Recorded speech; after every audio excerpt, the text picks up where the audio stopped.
গত ভিডিওতে আপনাদের দেখিয়েছিলাম ননদ বাড়ির জন্য কী কেনাকাটা হয়েছে। এবার তো সেগুলো দিতে যাওয়ার পালা। আজ যাব সেইগুলো দিতে। নমস্কার, কেমন আছেন আপনারা সবাই? আশা করছি আপনারা সকলে খুব ভালো আছেন এবং সুস্থ আছেন। একটু আরও একটি নতুন ব্লগে আপনাদের জানাই অনেক অনেক স্বাগত। চলুন তাহলে আজকে ব্লগটা শুরু করা যাক। আজ রবিবার, সকাল এখন 7টা। সকাল সকাল সমস্ত কিছু কাটাকুটি করে নিয়েছি। রান্নাবান্না তাড়াতাড়ি সেরে আবার বেরিয়ে পড়তে হবে। ওই 10টার মধ্যে বেরোবো ঠিক করেছি, কারণ এখান থেকে পান্ডুয়া যেতে আধা ঘন্টা মতন সময় লাগে, তাই 10টার দিকেই বেরোবো। আজ হয়তো আমার ভয়েসটা একটু অন্যরকম লাগতে পারে, কারণ প্রচণ্ড ঠান্ডা লেগেছে, গলাটা একদমই ঠিক নেই, গলায় খুব ব্যথা করছে। তো আজকে তো মা বাড়িতে নেই, বাবা আছে, মাও গেছে বাপের বাড়ি, সেখানেও পুজোর জিনিসপত্র দিতে গেছেন। বাবা আছে, তার সাথে আছে বড় মা, তাদের তো খাওয়া দাওয়ার ব্যবস্থা করে দিয়ে যেতে হবে, তার জন্য সকাল সকাল এত রান্নাবান্নার তোড়জোড়। অমিত আবার সকালবেলা মানে ভাত খেয়ে তারপর বেরোবে।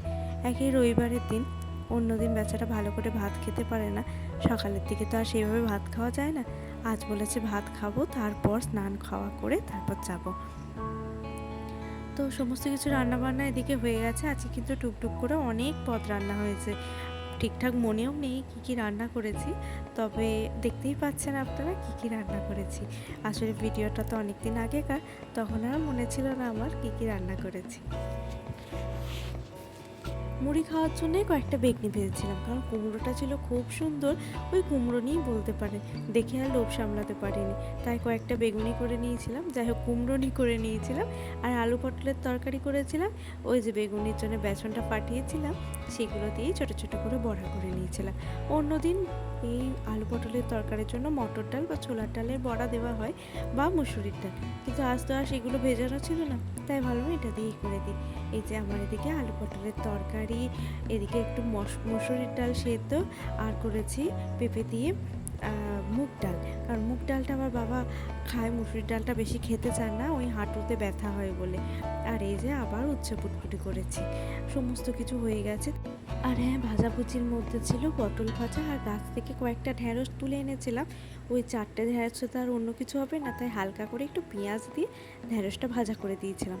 আর ভাতেও একটু কুমড়ো সিদ্ধ দিয়ে দিয়েছিলাম, কারণ কুমড়োটা এতটাই সুন্দর ছিল, তা অমিত বলেছিল একটু কুমড়ো সিদ্ধ দিতে।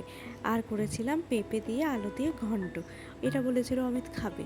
তারপরে যখন সব রান্নাবান্না হয়ে গিয়েছিল, ও মোটামুটি সব দিয়ে এই ভাত খেয়ে নিয়েছিল। ভাতের থালাতে একদম সাজিয়ে দিয়েছি, বেচারা তারপর বলছে এইভাবে তুমি আমায় খেতে দিয়েছিলে, আমি এখন খাবো কী করে।